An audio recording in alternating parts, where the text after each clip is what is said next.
গর্ব মোরা ইনসাফের বাংলাদেশ স্লোগান দিয়ে আত্মপ্রকাশ করল নায়ক ইলিয়াস কাঞ্চনের নেতৃত্বে নতুন রাজনৈতিক দল জনতার পার্টি বাংলাদেশ।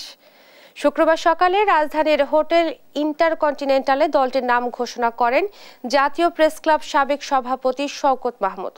এরপর দলের কমিটি ঘোষণা করেন ইলিয়াস কাঞ্চন। নতুন এ দলের চেয়ারম্যানের দায়িত্বে রয়েছেন ইলিয়াস কাঞ্চন এবং মহাসচিব হয়েছেন শওকত মাহমুদ। এ সময় ইলিয়াস কাঞ্চন বলেন, ৩২ বছর সরকারের কাছ থেকে কোনো সহযোগিতা পায়নি, তাই নিরাপদ সড়ক আন্দোলনকে বাস্তবায়ন করতে পারিনি। সততার সঙ্গে দেশের জন্য রাজনৈতিক দলের মাধ্যমে কাজ করতে চাই।